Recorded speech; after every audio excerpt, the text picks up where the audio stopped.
A paz do Senhor, meus queridos irmãos em Cristo. Meu nome é Marta Ferreira de Souza.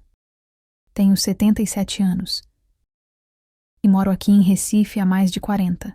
Talvez alguns me conheçam da igreja do bairro, onde sirvo no grupo de mulheres todas as terças pela manhã. Os vizinhos mais antigos me chamam de Dona Marta, aquela da casa de Portão Verde, a que sempre cumprimenta todo mundo na rua. Sei que muitos de vocês já passaram por momentos difíceis no casamento. Já sentiram o chão fugir debaixo dos pés. Já oraram até a voz sumir. E parecia que ninguém estava ouvindo, pois foi exatamente isso que vivi há 42 anos. E se hoje estou aqui para contar, é porque Deus nunca me abandonou, mesmo quando achei que Ele tinha me esquecido. Se prepare para acompanhar mais uma história emocionante. Mas antes de começar, se inscreva aqui no canal. Isso me ajuda a continuar contando essas histórias e faz toda a diferença para que mais pessoas também possam ouvir. Preciso ser sincera com vocês desde já. Os fatos que vou narrar aconteceram há tanto tempo que é possível que eu confunda alguma data, algum detalhe pequeno. A memória às vezes prega peças na gente, não é mesmo? Mas uma coisa eu garanto com toda certeza: os pontos mais importantes, os momentos que marcaram minha vida para sempre, esses estão gravados no meu coração como se tivessem acontecido ontem. E é dessas lembranças, das mais profundas e verdadeiras, que vou falar agora. Tudo começou em março de 1983. Eu tinha 35 anos, 2 filhos pequenos e um casamento que desmoronava dia após dia. Meu marido Rogério estava desempregado havia 4 meses. Ele tinha trabalhado como motorista numa transportadora durante anos, mas foi demitido de uma hora para outra. Disseram que era corte de gastos, que a empresa estava em crise. Rogério voltou para casa naquele dia com o rosto cinza, os ombros caídos, e desde então nunca mais foi o mesmo. A rotina da nossa casa ficou pesada como chumbo. Eu acordava antes do sol nascer, acendia o fogão para fazer café, preparava o pão com manteiga para as crianças. Paulo, meu filho mais velho, tinha 14 anos naquela época. Era magro, meio calado, com aquele jeito sério de quem carrega peso demais para a idade. Maria Clara, a caçula, tinha apenas 8 aninhos. Ela era toda alegria. Cabelo castanho claro, sempre despenteado, sorriso fácil mesmo quando tudo ao redor estava difícil. Todas as manhãs eu abria minha Bíblia na mesa da cozinha. Era uma Bíblia simples, capa preta já gasta de tanto uso, páginas finas que faziam aquele barulho de papel de seda quando eu virava. Aquele livro era meu porto seguro.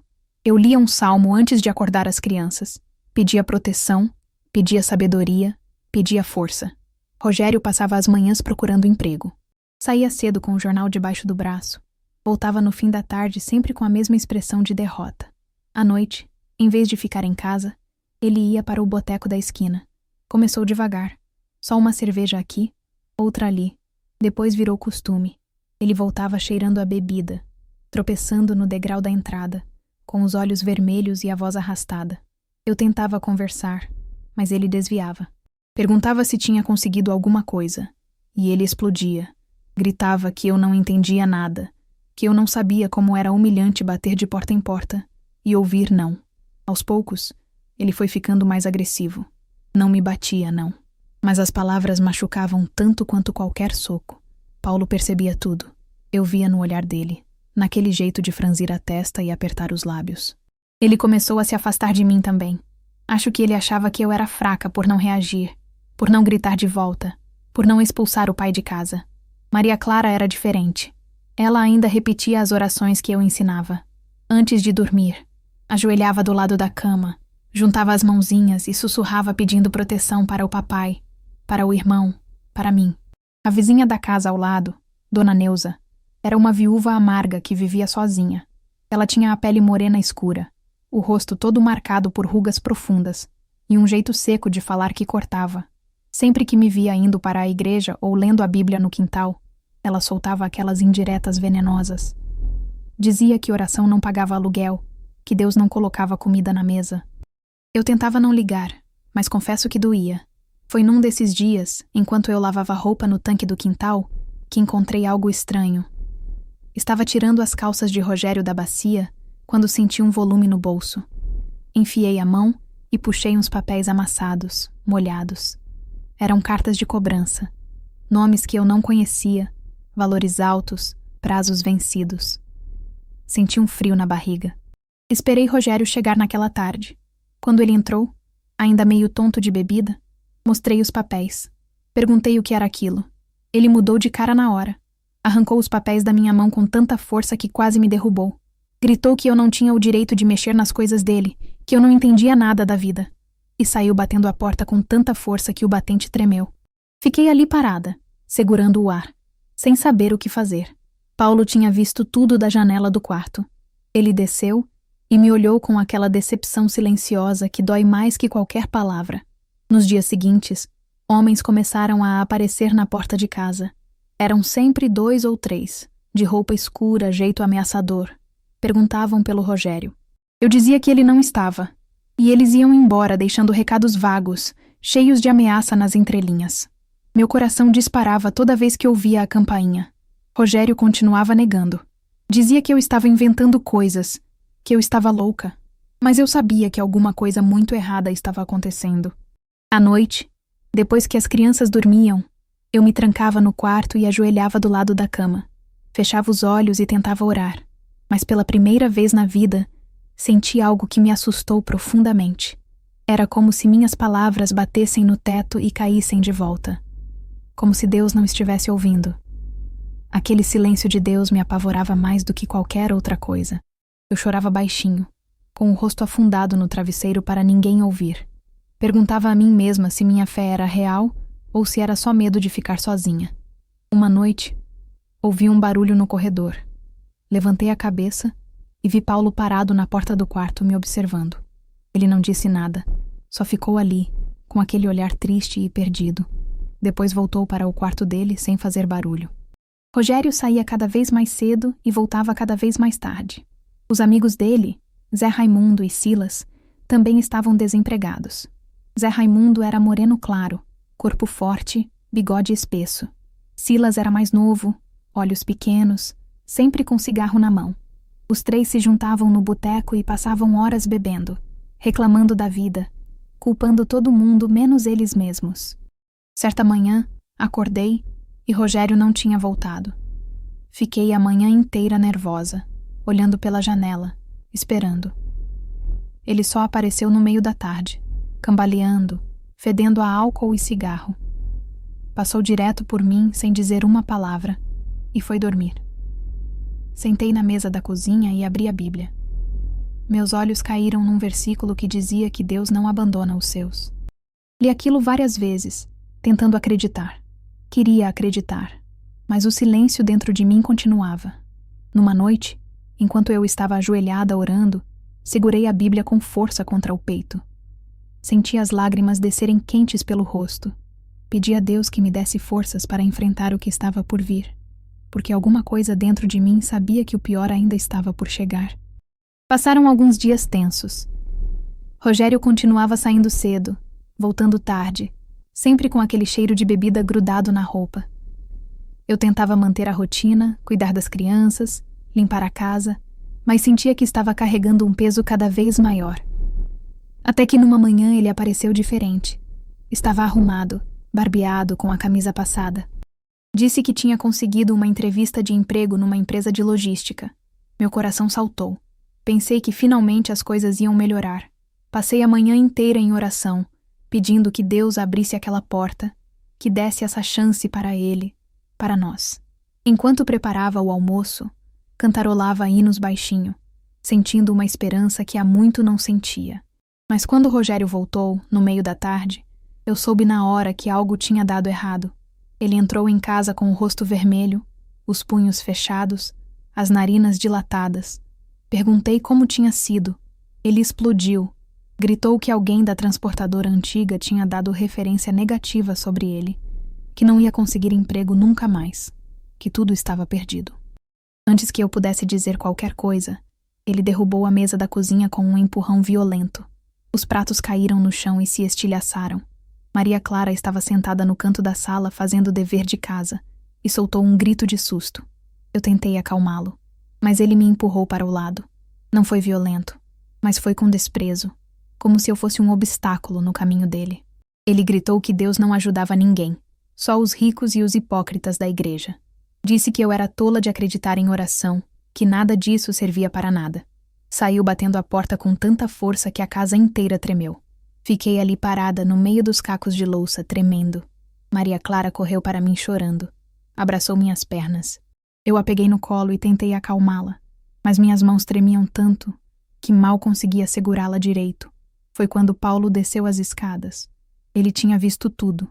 Me olhou com uma dureza que nunca tinha visto antes. Perguntou por que eu aceitava aquilo, por que eu não reagia, por que eu ficava ali apanhando de palavra e não fazia nada.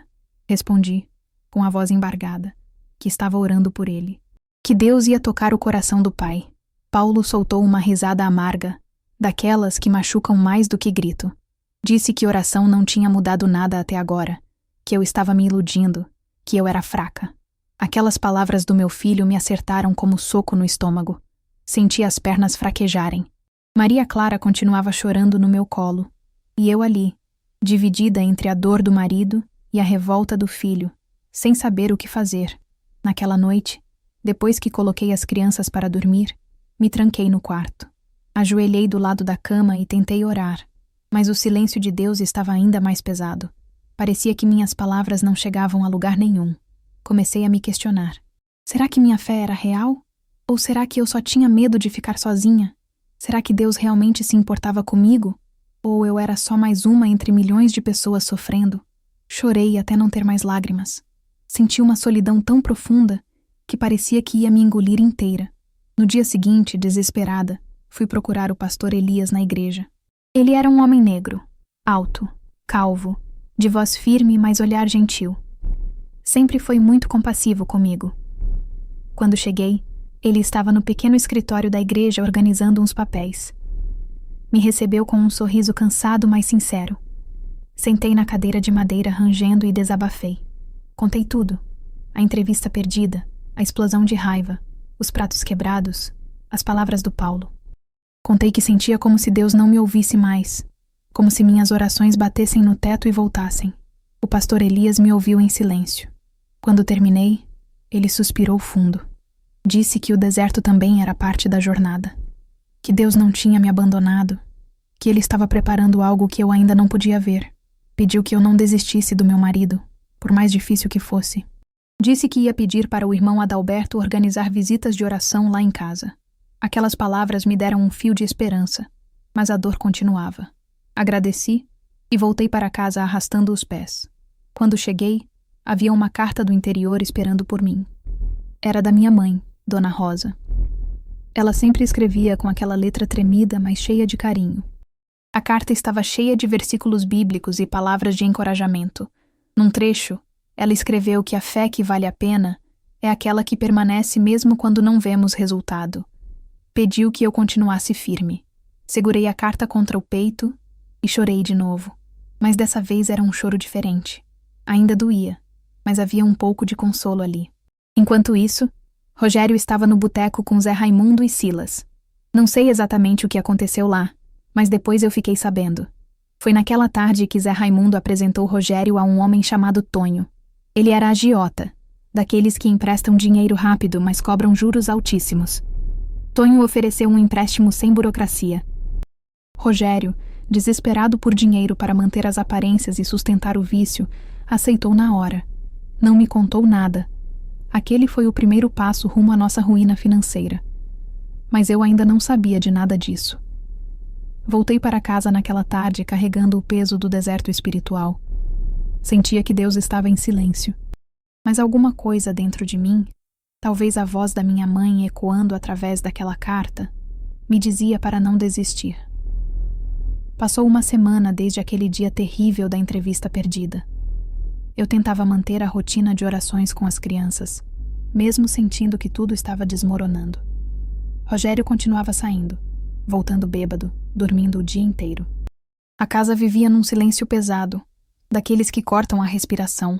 Numa sexta-feira à noite, depois do jantar, chamei Paulo e Maria Clara para o quarto. A gente costumava orar juntos antes de dormir, e eu não queria perder aquilo, sabe? Era o único momento em que ainda me sentia mãe de verdade. Ajoelhamos os três do lado da cama. Abri a Bíblia num salmo e comecei a ler em voz baixa. Maria Clara repetia as palavras comigo, com aquela voz fina de criança. Paulo estava quieto, mas pelo menos estava ali. Eu sentia um pouco de paz naquele momento, como se Deus finalmente tivesse voltado a me ouvir. Foi quando ouvi a porta da frente bater. Rogério tinha chegado, e era cedo demais. Normalmente ele só voltava depois da meia-noite. Ouvi os passos dele no corredor, cambaleantes, arrastados. Meu coração começou a bater mais rápido. Continuei lendo o salmo, tentando ignorar, mas a voz saía trêmula. De repente, a porta do quarto se escancarou. Rogério estava parado ali, segurando no batente para não cair. Os olhos vermelhos, o hálito azedo de bebida chegando até onde eu estava. Ele olhou para nós três ajoelhados, para a Bíblia aberta na minha mão, e alguma coisa nele se rompeu. Gritou que não aguentava mais aquela palhaçada de igreja. Disse que estava farto de me ver rezando, que aquilo não servia para nada. Eu tentei acalmá-lo. Pedi que saísse, que deixasse as crianças em paz. Mas ele avançou cambaleando e arrancou a Bíblia da minha mão com tanta força que quase quebrou meus dedos. O que aconteceu depois eu nunca vou esquecer, mesmo que viva até os 100 anos. Ele começou a rasgar a Bíblia, folha por folha, gritando que Deus não existia, que aquela casa não precisava de mais mentiras. O barulho do papel rasgando ecoava no quarto como se fosse meu próprio coração sendo despedaçado. Maria Clara se agarrou em mim, soluçando. Eu fiquei paralisada, sem conseguir me mexer, sem conseguir falar. Só olhava para aquelas páginas caindo no chão como folhas mortas. Foi quando Paulo se levantou. Meu filho, com aqueles 14 anos magros, empurrou o pai com toda a força que tinha. Gritou para ele sair dali. Rogério tropeçou para trás, surpreso. Olhou para o filho com raiva, e depois para mim. Jogou os últimos pedaços da Bíblia no chão e saiu do quarto pisando em cima deles. Ouvi a porta da frente bater de novo. O silêncio que ficou era ensurdecedor. Fiquei ali ajoelhada, tremendo, incapaz de me mover. Maria Clara chorava baixinho no meu colo. Paulo estava de pé, os punhos fechados, respirando pesado. Depois de um tempo que pareceu uma eternidade, comecei a recolher as folhas rasgadas. Uma por uma. Algumas estavam amassadas, outras rasgadas ao meio, algumas em pedaços tão pequenos que mal dava para ler. Peguei uma caixa de sapatos velha que tinha no armário e fui colocando tudo lá dentro. Não sei por que fiz aquilo. Não sabia o que ia fazer com aquelas folhas. Só sabia que não podia deixá-las no chão. Paulo me olhava com uma mistura de raiva e decepção. Perguntou se eu não ia fazer nada, se eu ia deixar o pai fazer aquilo e continuar aceitando. Respondi, com a voz fraca, que ia orar por ele. Paulo soltou um som de desprezo e saiu do quarto batendo a porta. Fiquei sozinha com Maria Clara. Coloquei ela na cama, cantei baixinho até ela dormir. Depois voltei para o meu quarto e sentei na beirada da cama segurando aquela caixa de sapatos cheia de páginas rasgadas. No dia seguinte, Dona Neuza já estava espalhando a história pelo bairro inteiro. Ela tinha ouvido os gritos. Tinha visto Rogério sair de casa cambaleando. Contava para todo mundo que o marido da Marta tinha rasgado a Bíblia dela. Que absurdo. As pessoas começaram a me olhar diferente na rua. Alguns com pena, outros com julgamento. Ouvi sussurros pelas costas. Senti vergonha. Uma vergonha profunda que queimava. Os dias seguintes foram difíceis. Rogério continuava saindo para beber. Voltava cada vez pior. O clima em casa estava insuportável. Paulo mal falava comigo. Maria Clara vivia assustada. Eu tentava manter a rotina, mas sentia que estava segurando uma casa que desabava. Mas no domingo eu fui para a igreja mesmo assim. Cheguei cedo, sentei no banco de trás. Lídia me viu e veio sentar do meu lado. Ela era uma mulher de cabelo ruivo encaracolado, corpo robusto, riso fácil. Mas naquele dia não estava rindo. Me abraçou e sussurrou que sabia o que tinha acontecido, que eu não me preocupasse com o que as pessoas falavam, que continuasse firme. O pastor Elias pregou sobre perseverança na fé, falou sobre Jó, sobre as provações, sobre como Deus trabalha no silêncio. Eu sabia que ele estava falando para mim. Chorei baixinho durante todo o sermão, tentando acreditar naquelas palavras. Passou uma semana desde aquela noite terrível. Uma semana de humilhação silenciosa, de olhares de pena, de sussurros. Rogério continuava nos bares, cada vez pior. Eu continuava recolhendo os cacos da nossa família. Foi numa quarta-feira à noite que a humilhação pública aconteceu. Tinha culto na igreja. Eu estava lá, sentada no banco do meio, cantando o hino de abertura. Maria Clara estava ao meu lado. Paulo tinha ficado em casa. De repente, ouvi uma confusão na porta. Era Rogério. Ele estava bêbado, tropeçando, gritando. Entrou no meio do culto aos berros. Disse que nós éramos todos cegos, que acreditávamos em contos de fada, que Deus não existia. As pessoas ficaram em choque. O canto parou. Todos olharam. O pastor Elias e o irmão Adalberto foram até ele. Tentaram acalmá-lo, conduzir ele para fora com cuidado. Mas Rogério continuava gritando, xingando, fazendo escândalo. Dizia que a gente era tudo hipócrita, que ficava ali cantando e orando, mas que Deus não fazia nada. Eu estava sentada ali, sentindo meu rosto queimar de vergonha. Queria que a terra se abrisse e me engolisse. Queria desaparecer. Maria Clara se agarrou em mim chorando, assustada.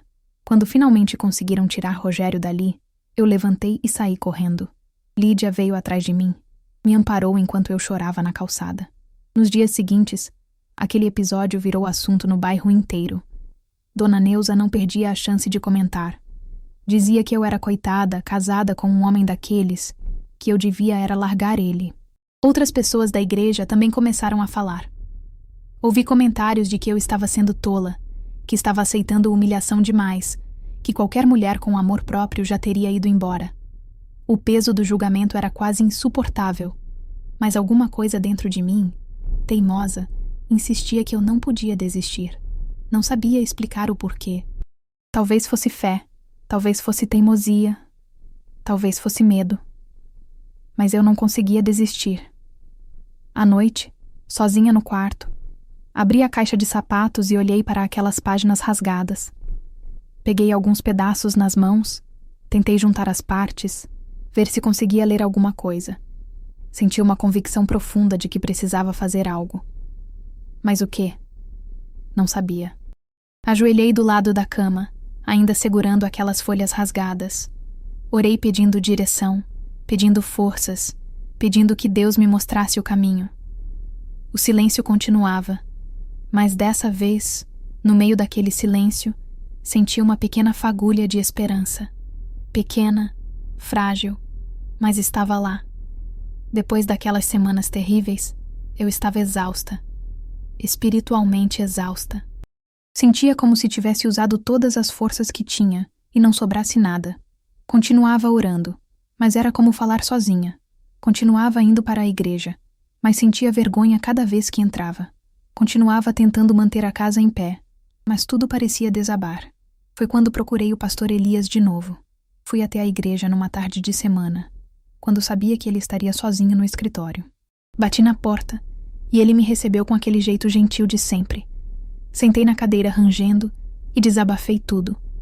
Contei que não sabia mais o que fazer, que sentia que minhas orações não estavam funcionando, que Deus não respondia, que estava cansada, quebrada, sem forças. Chorei tanto naquela tarde que molhei o lenço inteiro que o pastor me deu. Ele ficou em silêncio por um longo tempo depois que terminei de falar. Só me olhava com aqueles olhos calmos, cheios de compaixão. Então perguntou se eu já tinha pensado em fazer um jejum. Não um jejum comum de um dia, mas um compromisso profundo com Deus. 7 dias tomando apenas água e orando. Deixar tudo nas mãos dele. A ideia me assustou. Nunca tinha jejuado por tanto tempo. Mal conseguia ficar um dia inteiro sem comer. Mas alguma coisa dentro de mim, lá no fundo, respondeu que sim, que era isso que eu precisava fazer. O pastor pediu que eu fosse discreta. Disse que o jejum devia ser secreto, que não precisava contar para ninguém, exceto para quem realmente precisava saber. Falou que ia pedir para Lídia e irmã Efigênia orarem por mim durante aqueles dias. Voltei para casa com o coração disparado. Sabia que tinha tomado uma decisão importante. Na segunda-feira seguinte, acordei cedo e comecei o jejum. Tomei apenas água. Preparei café da manhã para as crianças como sempre, mas não comi nada. Os primeiros dias foram muito difíceis. Sentia uma fome que doía no estômago, dor de cabeça forte, fraqueza nas pernas, tonturas quando levantava rápido. Mas continuei.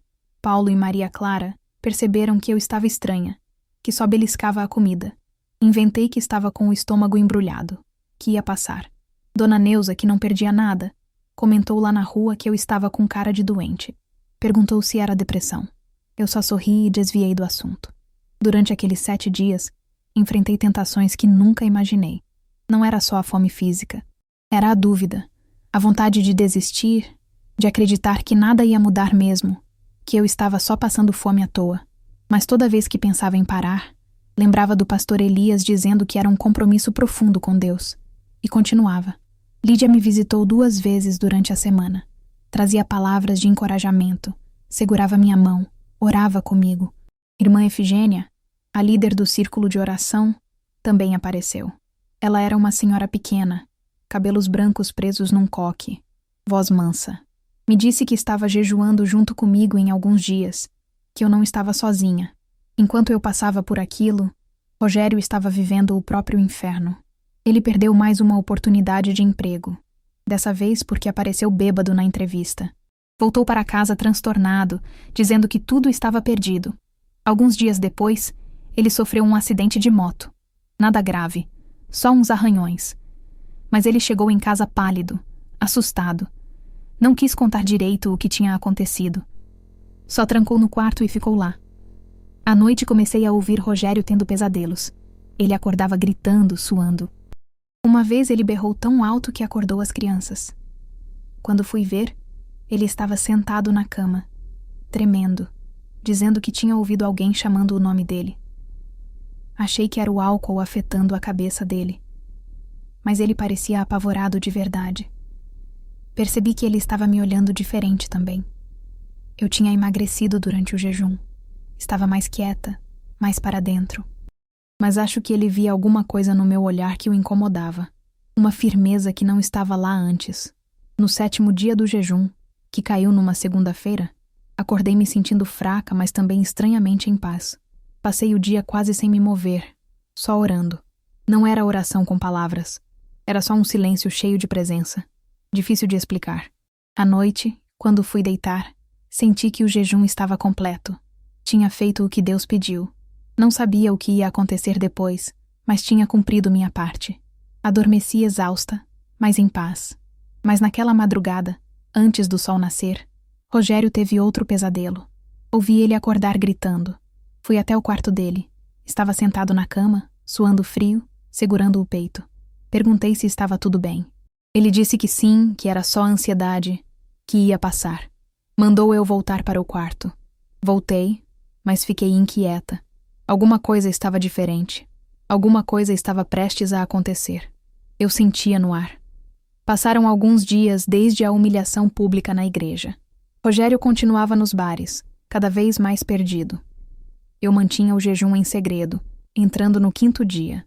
A fraqueza física era intensa, mas algo dentro de mim dizia para continuar. Numa segunda-feira de manhã, acordei cedo como sempre. Preparei o café para as crianças. Paulo saiu primeiro. Tinha que chegar cedo na escola por causa de uma prova. Maria Clara tomou café comigo, toda animada, contando sobre um trabalho de ciências que ia apresentar naquele dia. Ajeitei o uniforme dela. Arrumei o cabelo com aquele lacinho rosa que ela gostava. Ela me deu um beijo na bochecha e saiu correndo, a mochilinha batendo nas costas. Fiquei na janela vendo ela atravessar a rua em direção à escola que ficava a 3 quarteirões de casa. Voltei para a cozinha para lavar a louça. Rogério ainda dormia. Ele tinha chegado de madrugada, como sempre. Estava terminando de secar os pratos quando ouvi gritos lá fora. Gritos desesperados. Meu coração disparou. Corri para a janela. Vi um grupo de pessoas na esquina. Uma senhora gritava pedindo ajuda. Senti minhas pernas fraquejarem. Algo me dizia que era Maria Clara. Saí correndo descalça mesmo. Quando cheguei, vi minha filha deitada na calçada. Ela tinha sido atropelada por uma moto que vinha em alta velocidade.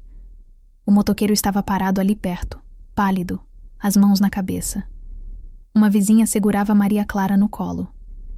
Minha filha estava consciente, chorando de dor. Tinha um corte na testa sangrando, o joelho ralado, o braço esquerdo numa posição estranha. Mas estava viva. Estava respirando. Ajoelhei ao lado dela, segurei a mão dela. Disse que estava tudo bem, que a mamãe estava ali. Alguém tinha chamado ajuda. Uma ambulância chegou rapidamente. Colocaram Maria Clara numa maca. Entrei junto.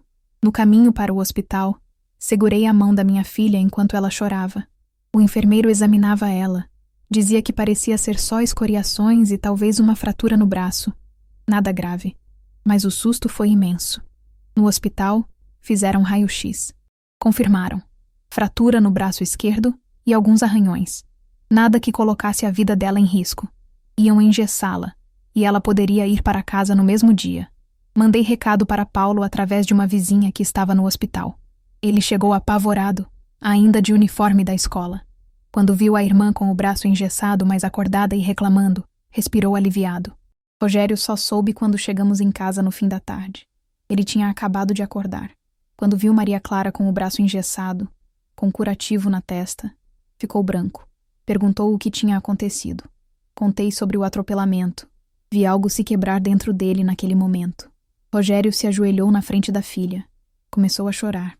Pedia desculpas, dizendo que tinha sido culpa dele, que se ele fosse um pai melhor, se ele estivesse acordado, se ele tivesse levado ela para a escola, aquilo não teria acontecido. Maria Clara, mesmo machucada, abraçou o pai. Disse que não tinha sido culpa dele. Mas Rogério não se consolava. Ele ficou ali, segurando a filha, chorando como uma criança. Naquela noite, depois que as crianças dormiram, Rogério ficou sentado na sala no escuro. Ouvi ele soluçando. Fui até lá. Ele olhou para mim com os olhos vermelhos e disse que aquilo tinha sido um castigo, que Deus estava castigando ele através da filha. Respondi que não era castigo, que tinha sido um acidente, mas ele não acreditou. Disse que tinha certeza de que era por causa dele, por tudo de errado que tinha feito. Naquela madrugada, ouvi Rogério tendo mais um daqueles pesadelos.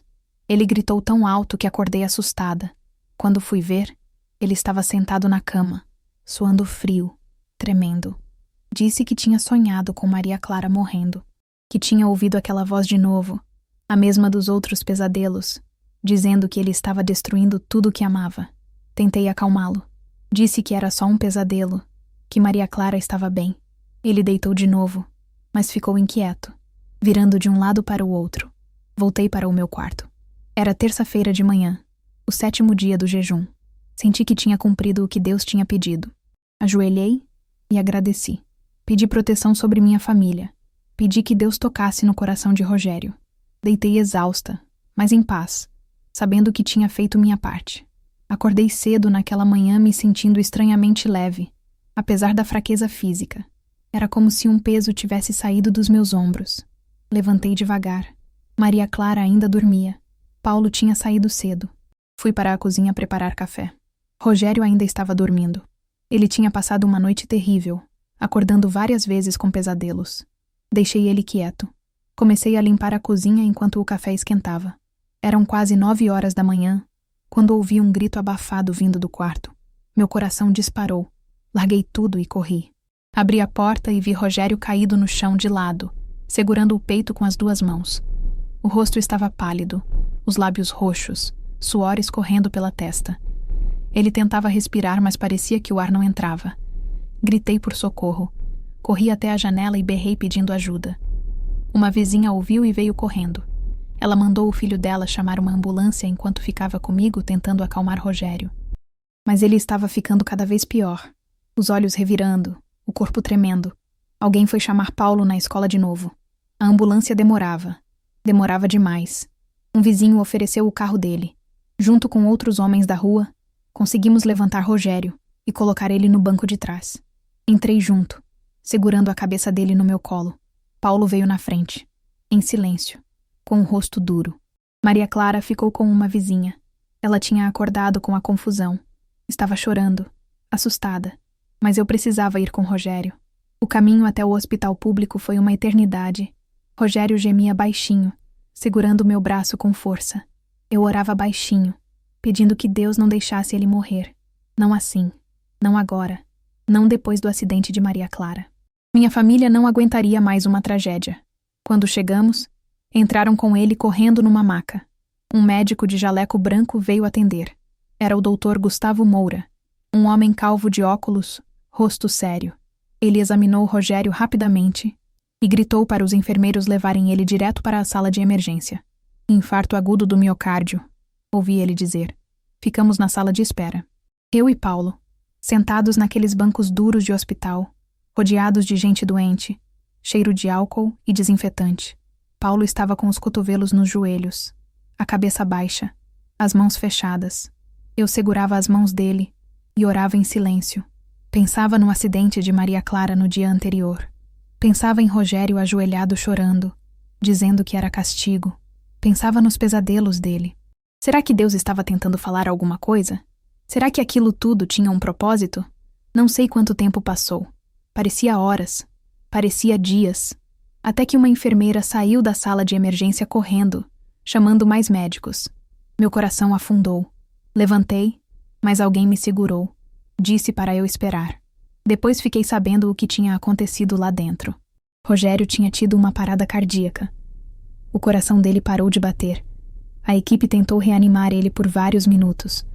O Dr. Gustavo estava prestes a desistir, prestes a declarar o óbito, quando de repente, sem explicação, o coração de Rogério voltou a bater. A enfermeira que estava na sala, Célia, uma mulher negra de cabelos curtos e olhar maternal, disse depois que nunca tinha visto nada igual. Ela tinha presenciado muitas paradas cardíacas, mas aquela foi diferente. Não fazia sentido médico. Enquanto tudo isso acontecia, Rogério estava vivendo algo que só ele podia entender. Ele me contou depois, com lágrimas nos olhos, que se viu num lugar cheio de luz. Uma luz tão brilhante que não dava para descrever. Não conseguia ver ninguém, mas ouviu uma voz, clara, firme, que dizia que ainda não era tarde, que ainda havia tempo de reconstruir o que ele tinha destruído, que ele precisava voltar, que a filha dele precisava do pai. Rogério disse que sentiu uma paz imensa, mas ao mesmo tempo, uma culpa esmagadora.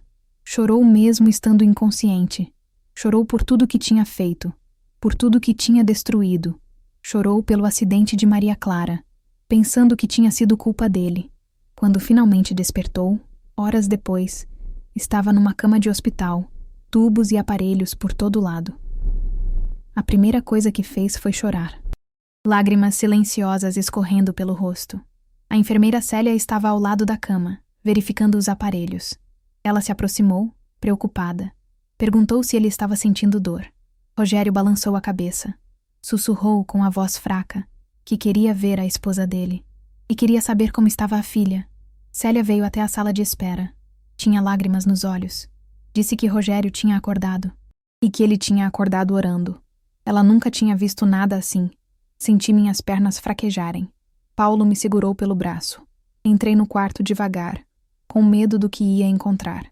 Vi Rogério deitado na cama, pálido, fraco, cheio de fios e tubos, mas os olhos dele estavam vermelhos de tanto chorar. Quando me viu, ele estendeu a mão tremendo. Me aproximei, peguei a mão dele. Estava gelada. Ele olhou para mim e sussurrou pedindo perdão. Disse que tinha visto que Deus existia. Pediu para eu perdoar ele. E perguntou, com voz desesperada, como estava Maria Clara. Respondi que ela estava bem, só com o braço quebrado, mas bem. Rogério chorou ainda mais. Disse que tinha tido medo de que ela tivesse morrido por culpa dele. Não consegui falar mais nada. Só me ajoelhei do lado da cama e chorei segurando a mão dele. Chorei tudo que tinha segurado durante meses. Chorei de dor, de alívio, de medo, de esperança. Mais tarde, o Dr. Gustavo me chamou no corredor. Ele tinha aquele jeito sério de médico, mas os olhos dele mostravam confusão. Disse que medicamente Rogério não deveria ter sobrevivido, que ele não tinha explicação para o que tinha acontecido. Sorri através das lágrimas e respondi que eu tinha explicação. Foi Deus. Rogério ficou internado. Antes de eu sair naquela noite para buscar Maria Clara e voltar para casa com Paulo, voltei ao quarto. Ele estava dormindo. A expressão no rosto dele era de paz. Uma paz que eu não via há anos. Fiquei ali parada, olhando, mal acreditando no que tinha acontecido. Voltei para casa com Paulo.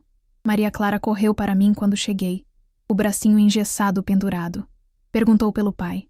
Disse que ele estava bem, que ia ficar bom. Ela sorriu aliviada. A casa estava escura, silenciosa, mas era um silêncio diferente. Não era mais aquele silêncio pesado de antes. Era um silêncio cheio de esperança. Frágil, ainda pequena, mas estava lá. Rogério ficou uma semana inteira no hospital. Eu ia visitá-lo todos os dias, levando Paulo e Maria Clara quando dava. Maria Clara perdoou o pai na primeira visita. Entrou no quarto, viu ele deitado naquela cama de hospital e correu para abraçar ele. Rogério chorou segurando ela, pedindo desculpas. Paulo era diferente. Ficava parado perto da porta, os braços cruzados, observando tudo com desconfiança. Respondia quando o pai falava com ele, mas de forma seca, curta. Eu via a mágoa nos olhos do meu filho e sabia que ia demorar para aquilo sarar. Quando Rogério recebeu alta, voltou para casa ainda fraco. Tremia ao andar, cansava fácil. No primeiro dia em casa, ele me pediu a caixa de sapatos onde eu tinha guardado as páginas rasgadas da Bíblia. Fui buscar sem entender direito. Ele sentou na mesa da cozinha, abriu a caixa e começou a colar as páginas uma por uma. Comprou fita adesiva na venda da esquina e passou horas ali, juntando os pedaços, colando com cuidado. As mãos dele tremiam. Chorava enquanto trabalhava. Pedia perdão baixinho, como se estivesse conversando com Deus. Paulo observava da porta do corredor, mas não entrava. Só ficava ali, em silêncio, com aquela expressão fechada. Quando Rogério terminou, a Bíblia estava deformada, cheia de fita adesiva, as páginas todas tortas, algumas rasgadas ainda, mas estava completa. Ele me entregou com as mãos tremendo. Disse que tinha destruído o que eu mais amava, que ia passar o resto da vida tentando consertar. Abracei meu marido e chorei. Pela primeira vez em meses, senti que talvez, só talvez, as coisas pudessem melhorar. Alguns dias depois, Rogério anunciou que queria ir à igreja. Fiquei surpresa. Ele nunca tinha demonstrado vontade de ir, nem antes de tudo isso acontecer. Mas ele estava decidido. Disse que precisava agradecer a Deus por estar vivo. No domingo seguinte fomos juntos. Rogério, eu, Paulo e Maria Clara. Quando entramos na igreja, as pessoas pararam de conversar. Todo mundo olhou. A reação foi dividida. Alguns irmãos vieram cumprimentar Rogério emocionados, dizendo que era um milagre. Outros só olhavam de longe, sussurrando entre si. Ouvi os comentários. Será que ele mudou mesmo? Quanto tempo isso vai durar? Uma irmã idosa se aproximou e perguntou diretamente para Rogério se ele tinha realmente mudado. Disse que o que ele tinha feito era muito grave, que tinha humilhado a esposa dele, feito escândalo na igreja. Rogério aguentou firme. Respondeu com humildade que entendia a desconfiança. Que só podia provar com a vida dele que a mudança era real. Dona Neuza também não perdeu a chance de comentar. Dias depois, encontrei ela na rua. Ela soltou aquele sorriso sarcástico e disse que agora até o demônio queria se converter, que ia ver quanto tempo aquilo durava. As palavras dela doeram, mas tentei não ligar. O que doeu mais foram os comentários que ouvi de algumas irmãs da igreja. Conversas baixas que não eram para eu ouvir, mas ouvi. Dizendo que eu deveria ter me separado, que estava sendo tola em aceitar Rogério de volta tão fácil, que ele não merecia perdão. O pastor Elias percebeu que eu estava abalada. Me chamou para conversar depois de um culto. Disse que não ligasse para o julgamento das pessoas, que Deus estava fazendo uma obra na minha família e que as pessoas nem sempre entendiam os planos de Deus. As palavras dele me confortaram. Em casa, a convivência era estranha. Rogério estava gentil, cuidadoso, mas havia uma tensão no ar. Paulo continuava fechado. Mal falava com o pai. Respondia quando era perguntado, mas nada além disso. Uma noite depois do jantar, Paulo finalmente confrontou o pai. Perguntou por que ele deveria acreditar que Rogério tinha mudado. Disse que tinha ouvido promessas antes, que tinha visto o pai prometer parar de beber outras vezes. Por que agora seria diferente? Rogério ficou em silêncio por um longo tempo. Depois respondeu com lágrimas nos olhos que o filho tinha razão em duvidar, que ele entendia perfeitamente, que só podia pedir tempo para provar que dessa vez era diferente, que não tinha palavras para convencer, só ações. Paulo não respondeu, só levantou e foi para o quarto. Mas alguma coisa naquele momento mudou. Não foi perdão, não foi reconciliação, mas foi um começo. Uma fresta pequena numa porta que estava trancada há muito tempo.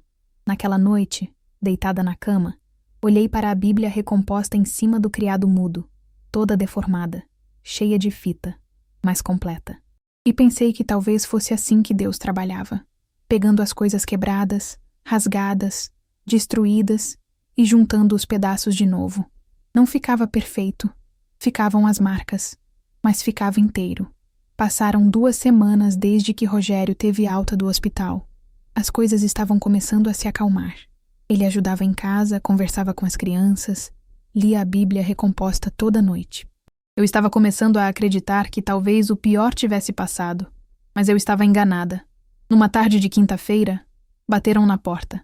Fui atender e dei de cara com um homem que nunca tinha visto antes. Ele era branco, careca, vestia um terno amarrotado e tinha um olhar frio que me deu arrepios. Perguntou pelo Rogério com uma voz grossa, sem gentileza nenhuma. Chamei meu marido. Quando Rogério apareceu na sala e viu o homem, o rosto dele ficou branco como papel. O homem entrou sem ser convidado. Sentou no sofá como se fosse dono da casa. Disse o nome dele. Tonho. Ele foi direto ao ponto. 3 meses de atraso. Queria o dinheiro agora. Juros acumulados. Tudo somado dava um valor que fez meu estômago revirar. Olhei para Rogério sem entender. Que dívida era aquela? Meu marido abaixou a cabeça envergonhado. Confessou ali na frente do agiota que tinha pego dinheiro emprestado meses atrás. Disse que foi para sustentar o vício da bebida, para manter as aparências quando estava desempregado. Senti como se tivessem jogado um balde de água gelada em mim. Acabava de começar a confiar de novo. Acabava de começar a acreditar que as coisas iam melhorar. E descobria isso. Mais uma mentira. Mais uma traição. Tonho levantou, ajeitou o paletó amarrotado. Disse que queria o dinheiro em 1 semana. Se não pagasse, as coisas iam ficar muito ruins para nós. Saiu da casa deixando uma ameaça velada no ar. Assim que a porta fechou, desabei a chorar. Não era só choro de tristeza. Era raiva. Raiva por ter sido enganada de novo. Raiva por estar naquela situação. Raiva por não ter sido avisada antes. Rogério se ajoelhou na minha frente. Pediu perdão chorando. Disse que sabia que tinha errado feio, mas que agora queria fazer o certo. Queria enfrentar as consequências e resolver aquilo da forma correta. Fiquei ali olhando para ele, dividida. Parte de mim queria gritar, expulsar ele de casa, dizer que estava cansada de tudo. Mas outra parte, a parte que tinha jejuado 7 dias, que tinha orado tanto, que tinha visto o milagre acontecer, essa parte me dizia para não reagir com ódio. Respirei fundo, sequei as lágrimas. Disse que íamos enfrentar aquilo juntos. Não porque ele merecia, mas porque era o certo a fazer. No dia seguinte procuramos o pastor Elias. Contamos tudo. A dívida, o agiota, as ameaças. O pastor ouviu em silêncio, aquele jeito calmo dele. Quando terminamos, ele sugeriu pedir ajuda à igreja. Disse que a congregação existia exatamente para momentos como aquele. No domingo depois do culto, o pastor conversou com alguns membros. Jonas e Lucélia, um casal humilde que trabalhava com serviços braçais, foram os primeiros a se oferecer. Propuseram fazer uma vaquinha para ajudar a pagar a dívida. Fiquei emocionada com a generosidade deles. Eram pessoas que mal tinham para o próprio sustento, mas estavam dispostas a ajudar. Outros membros também contribuíram. Alguns deram com o coração aberto, outros deram com relutância. Eu via nos olhos. Mas deram. Em 1 semana, conseguimos juntar metade do valor da dívida. Rogério ficou emocionado. Chorou agradecendo cada pessoa que contribuiu. Mas eu via a vergonha profunda nos olhos dele. A humilhação de ter que pedir ajuda por causa dos próprios erros. Paulo descobriu sobre a dívida quando ouviu uma conversa entre mim e Rogério. Ele explodiu. Gritou que sabia, que o pai não tinha mudado nada, que era tudo mentira. Disse que eu era tola de acreditar. Tentei acalmar meu filho. Expliquei que o pai estava enfrentando as consequências agora, que estava fazendo o certo ao não fugir do problema. Paulo respondeu com amargura que fazer o certo seria não ter feito aquilo desde o início. Saiu batendo a porta do quarto. Aquelas palavras doeram, porque eram verdade. Mas eu também sabia que não podíamos voltar no tempo. Só podíamos seguir em frente. Tonho voltou no dia marcado. Rogério entregou a ele metade do dinheiro. O agiota contou as notas com calma, guardou no bolso. Disse que queria o resto em 1 mês. E avisou, com aquele olhar frio, que se não pagasse ia fazer a vida de todos nós um inferno. Depois que ele saiu, ficamos apreensivos. Não tínhamos como conseguir o restante do dinheiro em tão pouco tempo. Rogério ainda estava se recuperando do infarto. Não podia trabalhar pesado. Eu fazia algumas costuras para fora, mas não dava quase nada. Naquela noite, Ajoelhei e orei pedindo orientação. Pedi que Deus mostrasse um caminho. Rogério orou comigo. Pela primeira vez em todos aqueles anos de casamento, meu marido orou comigo de verdade. E foi durante aquela oração que Rogério teve uma ideia. Disse que precisava agir, que não podia simplesmente esperar o prazo acabar e torcer para dar certo. Precisava fazer alguma coisa. Não entendi direito o que ele quis dizer naquela hora, mas vi determinação nos olhos dele. Uma determinação que não era de raiva ou desespero, era de coragem. Nos dias seguintes ao pagamento parcial da dívida, Rogério ficou inquieto. Eu via ele sentado na varanda, perdido em pensamentos. Saía de casa sem avisar para onde ia. Voltava horas depois com o rosto cansado, mas determinado. Perguntei algumas vezes o que estava fazendo. Ele pedia para eu confiar, que estava cuidando do problema. Depois fiquei sabendo de tudo. Rogério tinha procurado o pastor Elias pedindo orientação sobre como lidar com Tonho. O pastor sugeriu algo que eu nunca imaginei. Disse que Rogério devia reunir provas contra o agiota. Que certamente ele não era o único devedor sendo extorquido. Que juntos, as vítimas teriam força para denunciar. Meu marido começou a investigar. Conversou com Zé Raimundo antes dele morrer. Descobriu nomes de outras pessoas que deviam dinheiro para Tonho. Foi atrás delas uma por uma. Bateu em portas. Conversou em botecos.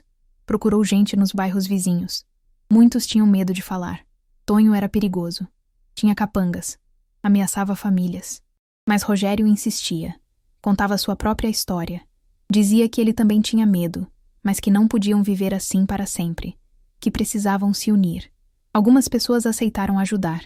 Um senhor chamado Seu Damião, dono de uma mercearia pequena, devia há 2 anos.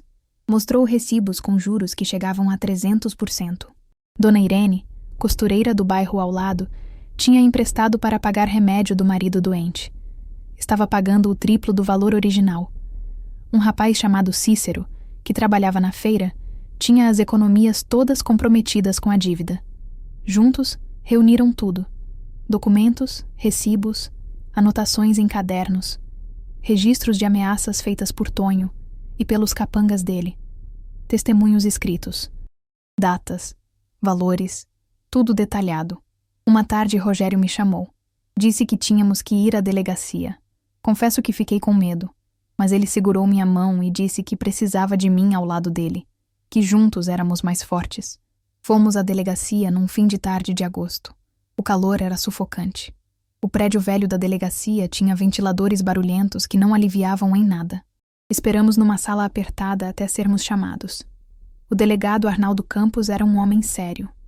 Branco, bigode fino bem aparado, postura rígida de militar. Nos recebeu no escritório dele. Uma sala pequena, mesa cheia de papéis, uma máquina de escrever velha no canto. Rogério colocou todos os documentos na mesa. Explicou tudo. Falou sobre o próprio caso, sobre os outros devedores, sobre as ameaças, sobre os juros abusivos. Sua voz estava firme. Não era mais o homem bêbado e quebrado de meses atrás. Era alguém que tinha encontrado coragem. O delegado ouviu tudo em silêncio.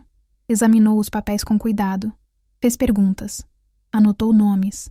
Quando Rogério terminou, o delegado tirou os óculos e limpou com um lenço. Ficou pensativo por um momento. Então disse que ia levar a denúncia a sério. Que casos de agiotagem e extorsão eram comuns, mas difíceis de provar. Que Tonho era conhecido na região, que já tinha sido investigado antes, mas sempre escapava por falta de provas.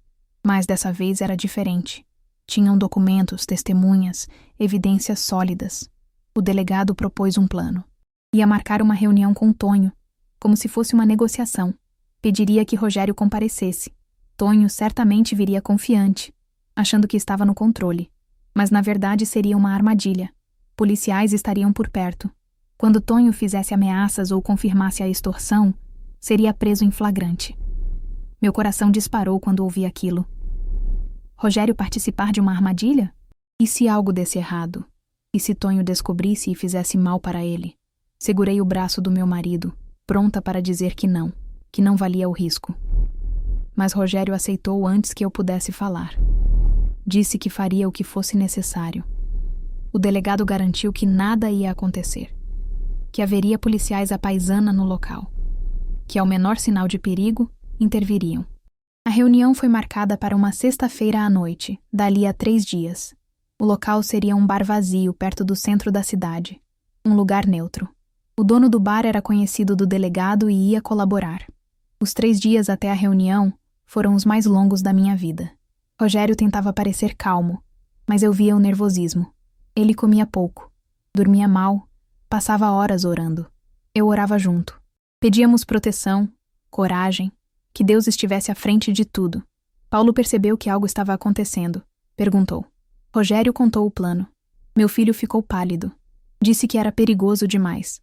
Rogério respondeu que era o único jeito, que não podia viver com medo para sempre, que precisava enfrentar. Na sexta-feira, me arrumei com as mãos tremendo. Rogério tinha insistido que eu não precisava ir, mas repeti o que tinha dito antes. Se ele ia enfrentar aquilo, eu estaria ao lado dele. Deixamos as crianças com Lídia. Ela orou por nós antes de sairmos. Segurou nossas mãos e pediu proteção divina. Vi lágrimas nos olhos dela.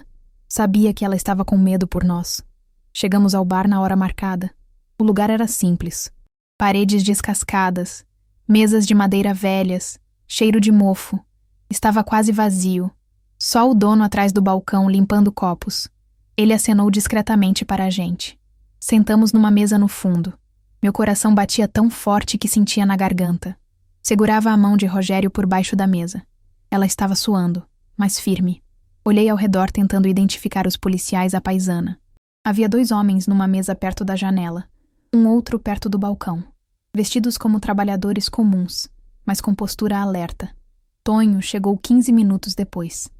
Entrou no bar com aquele jeito arrogante. Terno amarrotado, sapatos engraxados, cabelo penteado para trás. Veio direto para a nossa mesa. Sentou sem ser convidado. Olhou para nós com desprezo. Perguntou se tínhamos o dinheiro. Rogério disse que não, que precisava de mais tempo. Tonho riu. Uma risada seca, sem alegria. Disse que já tinha dado tempo demais. Então começou a humilhar Rogério. Disse que ele achava que podia enganar todo mundo, que tinha ouvido falar da conversão dele, da história de milagre, que aquilo era tudo mentira, que uma vez bêbado, sempre bêbado, que Rogério ia voltar a beber e acabar na sarjeta. Falou que ia destruir nossa família, que conhecia gente perigosa, que podia fazer coisas muito ruins acontecerem, que a gente ia se arrepender de ter tentado enganar ele. Eu tremia. Apertava a mão de Rogério com tanta força que minhas unhas deviam estar machucando. Mas ele permaneceu calmo. Esperou Tonho terminar de falar. Então, com voz firme e mais tranquila, Rogério respondeu. Disse que não devia mais nada a ninguém, exceto a Deus, que tinha errado, que tinha feito dívidas por causa do próprio vício, mas que agora era um homem diferente, que não tinha medo de Tonho. Foi nesse momento que tudo aconteceu. Os policiais se levantaram das mesas. O delegado Arnaldo entrou pela porta da frente com mais 2 homens. Cercaram Tonho de todos os lados. O agiota tentou se levantar, mas já estava rodeado. O delegado mostrou o mandado. Disse que Tonho estava sendo preso em flagrante por extorsão, agiotagem e ameaça, baseado nas denúncias, nos documentos, nas testemunhas. Tonho tentou argumentar. Disse que não tinha feito nada, que era tudo mentira. Mas quando os policiais encontraram na pasta dele mais recibos, mais anotações de dívidas com juros absurdos, ele mudou de tom. Começou a gritar. Ameaçou Rogério. Disse que quando saísse, ia fazer a gente pagar caro. Os policiais o algemaram. Levaram ele para fora enquanto ele berrava ameaças. Eu continuava segurando a mão de Rogério, tremendo dos pés à cabeça. Meu marido desabou em lágrimas. Não era medo, era alívio. Um alívio tão grande que o corpo inteiro dele tremia. O delegado veio até nós. Disse que tinha corrido tudo bem, que Tonho ia ficar preso, que as provas eram sólidas. Agradeceu a coragem de Rogério. Disse que ele tinha ajudado não só a si mesmo, mas a várias outras famílias que sofriam nas mãos daquele homem. Saímos do bar cambaleando. O ar fresco da noite nunca tinha parecido tão bom. Rogério me abraçou ali mesmo na calçada. Choramos juntos, de alívio, de gratidão, de exaustão. Pegamos o ônibus de volta para casa. Ficamos em silêncio durante todo o trajeto. Eu olhava pela janela vendo as luzes da cidade passar. Pensava em tudo o que tinha acontecido. E percebia, com clareza cristalina, que Deus tinha estado à frente de tudo, conduzindo, protegendo, abrindo caminhos que pareciam impossíveis. Rogério estava exausto. Via isso no rosto dele, mas também estava livre. Livre da dívida, livre do medo, livre daquele homem que tinha ameaçado destruir nossa família. Quando chegamos em casa, Paulo estava esperando na sala. Ele tinha ficado acordado, preocupado. Levantou assim que nos viu. Perguntou o que tinha acontecido com aquele olhar ansioso. Rogério contou tudo. A armadilha, a prisão de Tonho, as ameaças. Paulo ouviu em silêncio. Quando o pai terminou, meu filho ficou parado ali. Não disse nada por um longo momento.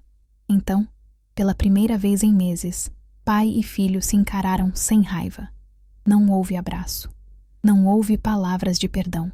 Mas havia algo diferente no ar. Uma tensão que tinha se dissolvido. Uma porta que tinha se aberto. Paulo acenou com a cabeça. Disse que ia dormir. Passou pelo pai sem dizer mais nada. Mas quando chegou na porta do corredor, parou. Olhou para trás. E nesse olhar havia algo que eu não via há muito tempo. Respeito. Admiração. O começo de algo novo. Passaram alguns dias desde a prisão de Tonho. A casa estava mais tranquila, mas ainda havia uma tensão no ar. Paulo continuava distante de Rogério.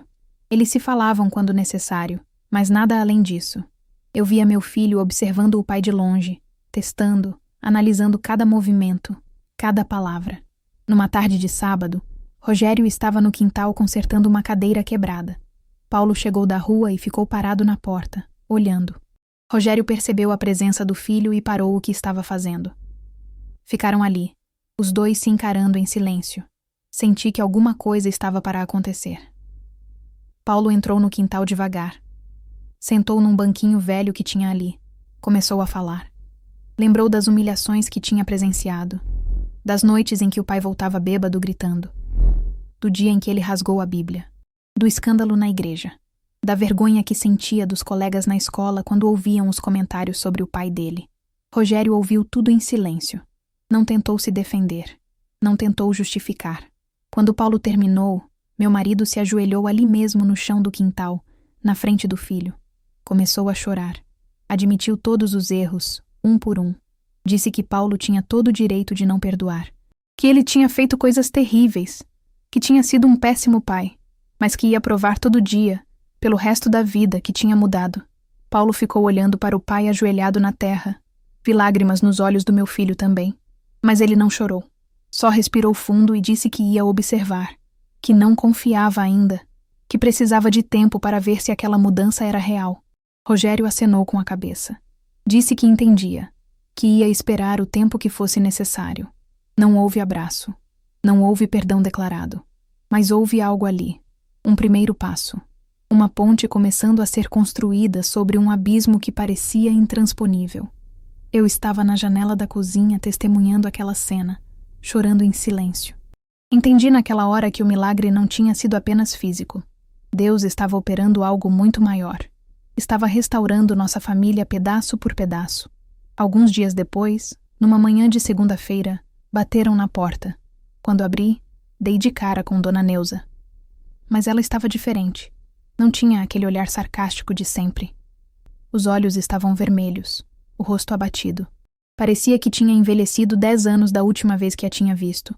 Perguntei se estava tudo bem. Ela balançou a cabeça. Contou que a filha dela, Cláudia, estava hospitalizada. Lúpus grave. Os médicos tinham dito que o estado era crítico, que poderia não resistir. A voz dela embargou quando falou. Vi lágrimas escorrendo pelo rosto daquela mulher que sempre foi tão dura, tão amarga. Então ela fez algo que nunca imaginei que faria. Pediu para eu orar pela filha dela. Disse com voz trêmula se eu podia orar por Cláudia. Não hesitei nem um segundo. Abracei Dona Neuza ali mesmo na porta. Disse que ia orar com ela naquela hora.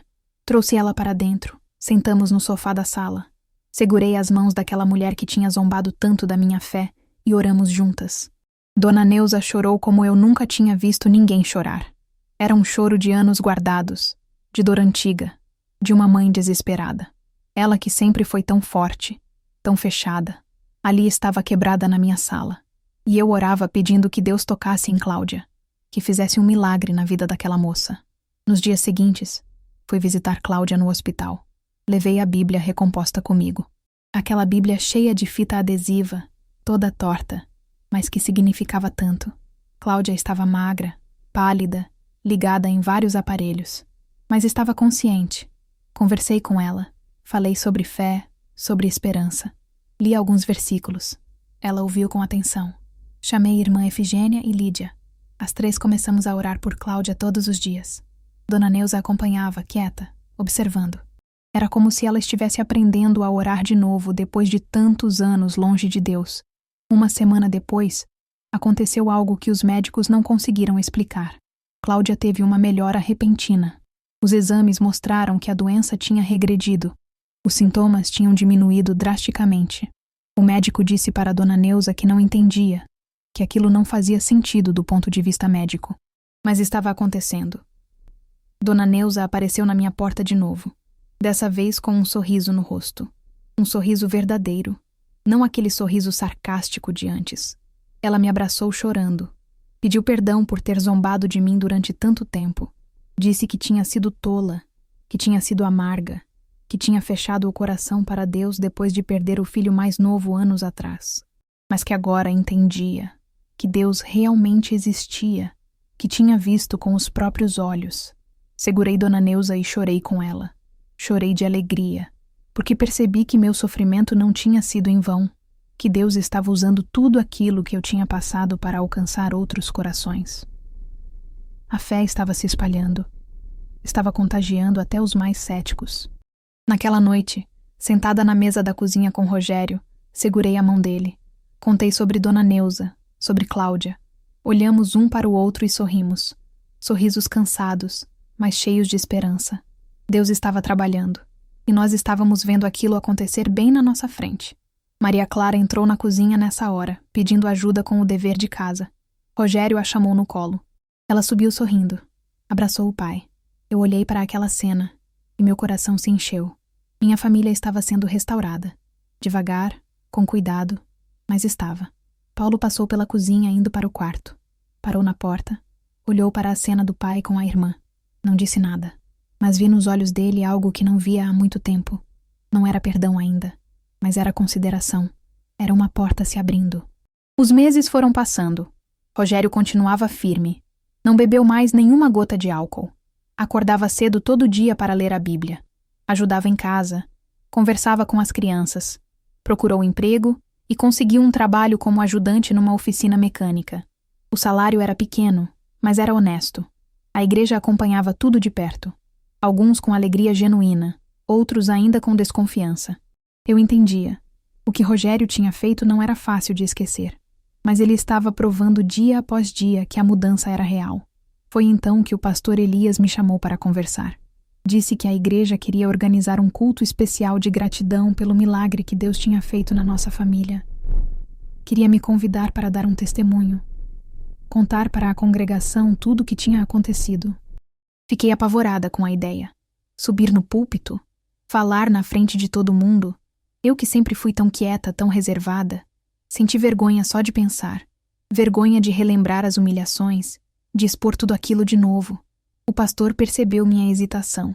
Disse que não precisava decidir na hora, que orasse sobre aquilo, que pedisse direção a Deus. Passei dias orando, lutando com a vergonha, com o medo, até que numa madrugada, ajoelhada no quarto, senti uma convicção clara.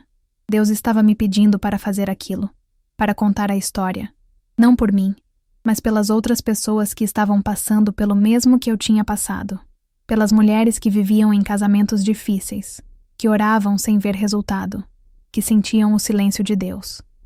Aceitei o convite. O culto foi marcado para um domingo de dezembro. A igreja estava cheia, mais cheia do que o normal.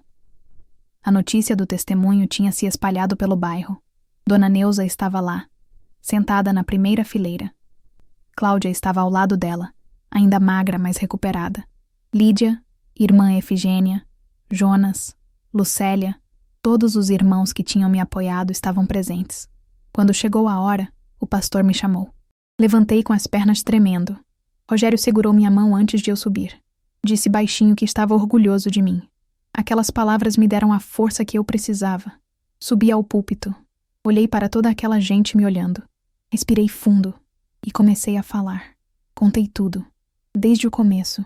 O desemprego de Rogério, a bebida, as brigas, o dia em que ele rasgou a Bíblia na frente das crianças, o escândalo na igreja, o silêncio de Deus que me atormentava, o jejum de 7 dias, o infarto, a experiência que Rogério teve entre a vida e a morte, a voz que disse que ainda havia tempo de reconstruir o que tinha sido destruído. Minha voz embargava em alguns momentos. Tinha que parar para respirar, para secar as lágrimas. Mas continuei. Contei sobre a dívida com o agiota, sobre a coragem de Rogério em denunciar, sobre a prisão de Tonho, sobre Dona Neuza e a cura de Cláudia. Quando terminei, a igreja estava em silêncio. Um silêncio diferente daquele silêncio de Deus que eu tinha sentido antes. Era um silêncio cheio de presença, cheio de emoção. Então Rogério se levantou, subiu ao púlpito ao meu lado, pediu a palavra. O pastor acenou com a cabeça. Meu marido, com lágrimas escorrendo pelo rosto, pediu perdão publicamente. Pediu perdão por ter humilhado a esposa dele, por ter ofendido aquela igreja, por ter sido um escândalo. Disse que não tinha desculpas, que não merecia perdão, mas que estava ali para dizer que Deus era real, que tinha mudado a vida dele. Foi quando o pastor Elias se aproximou, colocou a mão no ombro de Rogério. Disse para a congregação que a igreja existia para restaurar, não apenas para julgar, que todos nós éramos pecadores salvos pela graça, e que Rogério precisava de uma chance de provar sua mudança. Propôs que Rogério servisse à igreja sem remuneração por 2 anos, ajudando na limpeza, visitando doentes, aconselhando ex-dependentes químicos. Rogério aceitou na hora. Disse que seria uma honra servir. Mas nem todos estavam felizes. Alguns membros mais antigos se levantaram. Questionaram abertamente como podiam confiar nele. E se ele recaísse? E se tudo aquilo fosse só teatro? A tensão ficou palpável. O pastor manteve a calma. Repetiu que a igreja existia para restaurar, que precisavam dar aquela chance. A maioria apoiou. Mas vi que alguns saíram do culto insatisfeitos. Então Dona Neuza pediu para falar. Subiu trêmula ao púlpito. Testemunhou sobre a cura da filha, sobre como tinha zombado da fé de Marta durante tanto tempo. Chorou pedindo perdão. A igreja a acolheu com aplausos. Naquela mesma semana, recebemos uma notícia que abalou Rogério. Zé Raimundo, seu antigo amigo de bar, tinha morrido. Acidente de moto causado por embriaguez. Rogério ficou em choque quando soube. Fomos ao velório juntos. O caixão estava aberto.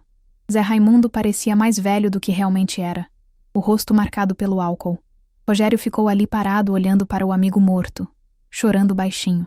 Depois do velório, ele me disse que poderia ter sido ele naquele caixão, que Deus tinha tido misericórdia, que tinha sido poupado para recomeçar. Rogério se aproximou da família enlutada de Zé Raimundo. Testemunhou sobre a misericórdia de Deus, sobre como tinha sido salvo da morte e da destruição. Algumas pessoas ouviram com atenção, outras desviaram o olhar, mas a semente foi plantada. Voltamos para casa naquela noite em silêncio, mas era um silêncio cheio de gratidão. Gratidão por estar vivos, por ter uma segunda chance, por ver Deus trabalhando mesmo nas situações mais impossíveis. O ano de 1984 começou com Rogério cumprindo fielmente o compromisso que tinha feito. Todo sábado de manhã, ele acordava antes do sol nascer e ia para a igreja limpar o templo. Varria o chão, limpava os bancos um por um, esfregava o banheiro, tirava o pó dos vitrais. Trabalho humilde que ele fazia em silêncio. Lembro de um sábado que cheguei cedo na igreja para organizar o círculo de oração. Encontrei Rogério de joelhos limpando embaixo dos bancos. Tinha uma expressão de paz no rosto. Quando me viu, sorriu. Disse que nunca imaginou que limpar um banheiro pudesse trazer tanta alegria, que cada vez que esfregava o chão, sentia que estava limpando também a própria alma. Mas não eram só os sábados. Durante a semana, Rogério visitava os doentes da congregação. Seu Joaquim, um irmão idoso com câncer, recebia a visita dele toda terça-feira. Rogério sentava na beirada da cama, segurava a mão do velho, lia a Bíblia para ele. Dona Irace, que tinha ficado viúva recentemente, dizia que as conversas com Rogério a ajudavam a suportar a solidão. E, principalmente, ele aconselhava ex-alcoólatras. Tinha um grupo de 4 homens que se reunia toda quinta à noite no porão da igreja. Rogério compartilhava sua história, ouvia as deles. Alguns recaíam, e ele ia buscá-los de novo. Não desistia de ninguém, mas nem tudo era fácil. Ainda havia olhares de desconfiança.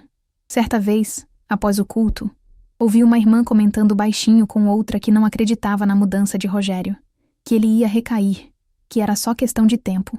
Rogério estava perto e ouviu. Vi a dor nos olhos dele, mas ele não reagiu. Só abaixou a cabeça e continuou arrumando as cadeiras. Paulo observava tudo de longe. Meu filho tinha 15 anos em 1984. Trabalhava como aprendiz numa oficina mecânica. Ele vinha aos cultos, mas ficava nos bancos do fundo. Quando Rogério tentava conversar, Paulo respondia com monossílabos. Testando. Sempre testando. Lembro de um domingo em que Rogério pregou pela primeira vez. Nada grande. Só um testemunho de 5 minutos sobre como Deus tinha mudado a vida dele. Sua voz tremia. As mãos suavam. Mas ele falou com o coração.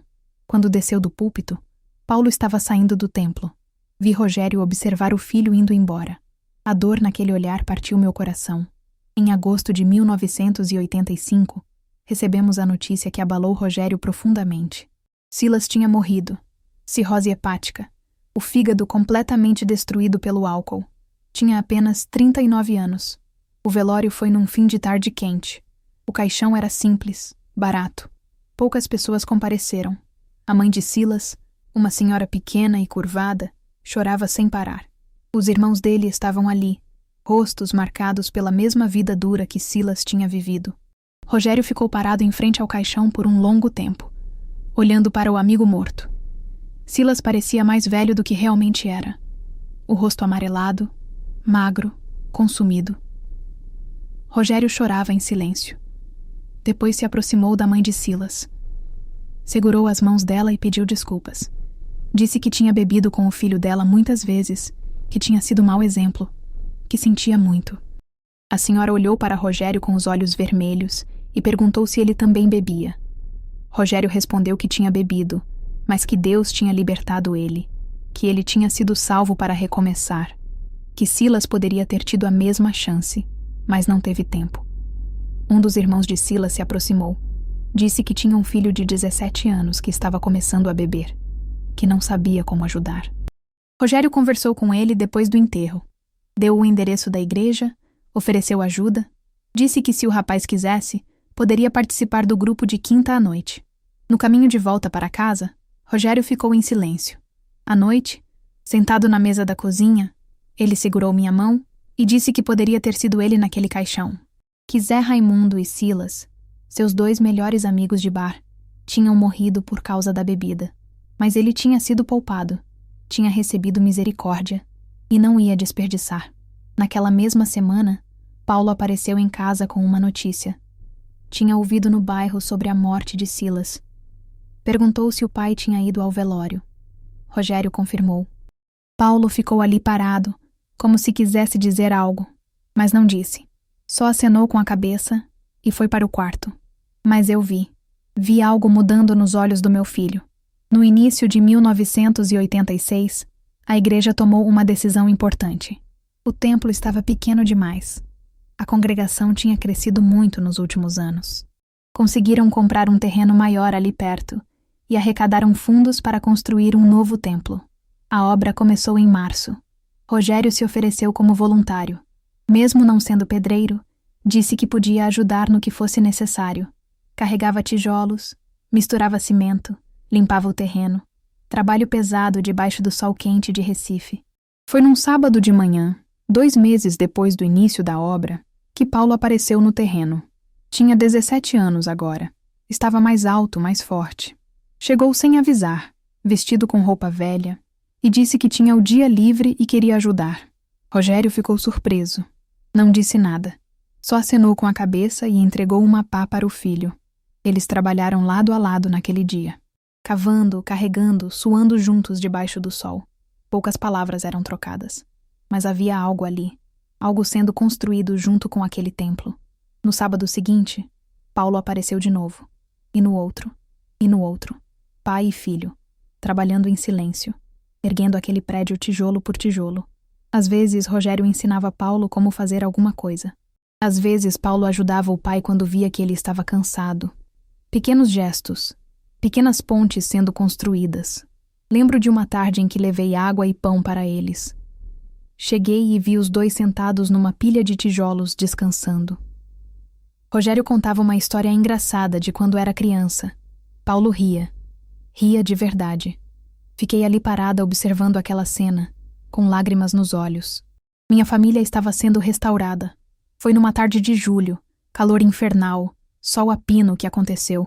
Rogério estava carregando sacos de cimento. Eu tinha levado almoço para os homens que trabalhavam. Estava distribuindo as marmitas quando vi Rogério tropeçar. Ele deixou o saco cair. Levou a mão à cabeça. Tentou falar, mas as palavras saíram embaralhadas, sem sentido. O rosto dele ficou torto de um lado. Paulo largou tudo e correu até o pai. Gritei pedindo ajuda. Rogério estava caindo. Paulo segurou ele. Outros homens vieram correndo. Alguém gritou para chamar a ambulância. Rogério tentava falar, mas só saíam sons estranhos. Os olhos dele estavam apavorados. A ambulância chegou rapidamente. Colocaram Rogério numa maca. Entrei junto. Paulo veio atrás no carro de um irmão da igreja. No caminho para o hospital, segurei a mão de Rogério. Ele apertava minha mão com força, tentando comunicar algo que não conseguia dizer. No hospital, o diagnóstico veio rápido. Acidente vascular cerebral. Um AVC leve. Os médicos disseram que ele tinha tido sorte, que poderia ter sido muito pior, mas ia ficar com sequelas. Provavelmente na fala. Fiquei apavorada. Pensei em tudo que Rogério tinha passado. O infarto, a transformação, todo o trabalho de restituição. E agora mais isso. Será que Deus estava testando ele de novo? Rogério ficou internado 3 dias. Quando acordou da medicação, tentou falar comigo. As palavras saíam arrastadas, difíceis. A boca estava torta de um lado. Vi o desespero nos olhos dele. Tentou falar mais rápido e não conseguiu. Começou a chorar de frustração. Segurei o rosto dele com as 2 mãos. Disse que estava tudo bem, que ele ia se recuperar, que íamos enfrentar isso juntos. Mas por dentro, eu estava com medo. Medo de que aquilo quebrasse ele de novo. Mas quando Rogério recebeu alta e voltou para casa, ele me surpreendeu. Estava diferente, calmo, sereno. Tentou me explicar, com dificuldade nas palavras, que tinha entendido alguma coisa deitado naquela cama de hospital. Disse pausadamente com esforço que agora falava com o coração, que não precisava de palavras bonitas para servir a Deus, que ia continuar fazendo o mesmo trabalho, da mesma forma, que aquilo não ia parar ele. Paulo testemunhou aquela conversa. Estava parado na porta do quarto, observando. Vi nos olhos do meu filho algo se quebrando. Toda aquela desconfiança, toda aquela proteção que ele tinha construído ao redor do coração. Dias depois, quando Rogério já estava melhor, Paulo entrou no quarto. Sentou na beirada da cama. Ficou em silêncio por um longo tempo. Rogério esperou, sem pressionar. Então Paulo começou a chorar. Lágrimas que tinha segurado durante 3 anos. Disse que tinha observado o pai todo esse tempo, que tinha testado, duvidado, procurado sinais de recaída, que tinha visto ele sendo humilhado na igreja e aguentando, visto ele limpando banheiros sem reclamar, visto ele ajudando pessoas que não mereciam, visto ele aceitando as sequelas do AVC sem se revoltar, e que agora acreditava. Acreditava que a mudança era real, que o pai dele tinha realmente mudado. Paulo abraçou Rogério chorando. Disse que perdoava ele. Rogério abraçou o filho de volta, chorando também. As palavras saíam difíceis por causa da sequela, mas o amor era claro. Papai te ama, filho. Sempre amou. Eu estava na porta vendo aquela cena. Chorei de alegria. 3 anos. Tinha levado 3 anos. Mas a reconciliação tinha acontecido. Real. Profunda. Verdadeira. Meses depois, o novo templo ficou pronto. A inauguração foi num domingo de dezembro. O prédio era bonito, espaçoso, com capacidade para 300 pessoas. A congregação inteira estava presente, além de visitantes de outras igrejas. Durante a cerimônia, o pastor Elias chamou Rogério ao púlpito. Pediu que ele lesse um versículo da Bíblia. Rogério subiu devagar, ainda um pouco fraco do AVC. Carregava a Bíblia recomposta, aquela mesma cheia de fita adesiva, toda torta. Com dificuldade na fala, pausadamente, mas com emoção profunda, ele leu. Cada palavra era um esforço, mas cada palavra carregava testemunho, carregava transformação, carregava vitória. A comunidade se levantou em aplausos. Ali estava um homem que tinha sido quebrado, destruído, quase morto, e que Deus tinha levantado, marcado, cicatrizado, mas restaurado. Naquele dia, não havia mais desconfiança. Não havia mais julgamento. Rogério tinha provado durante 3 anos que a mudança era real. E a igreja finalmente o aceitava completamente. O pastor também anunciou que o salão social seria batizado com o nome de Irmão Adalberto, aquele diácono bondoso que tinha partido anos antes. Uma forma de honrar quem serviu com amor. Saímos daquela inauguração com os corações transbordando. Nossa família estava reunida, a igreja estava crescendo, e Deus estava sendo glorificado em tudo. E assim chegamos aos dias de hoje, meus irmãos. 42 anos se passaram desde aqueles dias difíceis de 1983. Hoje, em 2025, estou aqui com 77 anos. Rogério está com a fala afetada por conta das sequelas do AVC, mas o coração permanece forte. Nesses 42 anos, Rogério nunca mais bebeu uma única gota de álcool. Nenhuma. Serviu fielmente à igreja durante todo esse tempo. Depois dos 2 anos de restituição, continuou servindo. Ajudou dezenas de ex-dependentes a encontrarem o caminho da transformação. Visitou incontáveis doentes. Aconselhou casais em crise. Paulo hoje tem 56 anos. É casado, pai de 2 filhos lindos e lidera o grupo de jovens da igreja. Usa a própria história para aconselhar jovens que enfrentam conflitos familiares. É um homem de fé sólida, construída sobre o testemunho que viu em casa. Maria Clara tem 49 anos. É casada com um diácono da nossa igreja e ensina escola bíblica infantil. Tem 3 filhos que enchem nossa casa de alegria toda vez que vêm nos visitar. Dona Neuza está com 86 anos. Nós duas nos tornamos amigas inseparáveis. Ela serve ao lado de Lídia e de mim no grupo de mulheres. Cláudia, sua filha, mora no interior onde é professora, mas vem nos visitar sempre que pode. A igreja organizou um culto especial neste mês. Queriam que eu recontasse a história para a nova geração, para os jovens que não sabiam o que Deus tinha feito, para as famílias que estão enfrentando suas próprias lutas. Quando chegou o dia do culto, o templo estava lotado. Subiram ao púlpito comigo. Rogério, Paulo, Maria Clara, Dona Neuza e Cláudia, que tinha vindo especialmente para aquele dia. A enfermeira Célia, que hoje tem 72 anos e é membra fiel da igreja, também testemunhou. Contou sobre o dia em que Rogério acordou orando, sobre o milagre médico que presenciou. O Dr. Gustavo, agora com 85 anos aposentado, também estava presente. Ele se converteu anos depois daquele episódio. Disse que nunca conseguiu esquecer o que viu naquele dia no hospital, que aquilo mexeu com suas convicções. Hoje ele frequenta os cultos e testemunha sobre o caso médico que não fazia sentido. O pastor Elias, com 89 anos, já aposentado, mas sempre presente, subiu para abençoar nossa família. Colocou as mãos sobre nossas cabeças e orou.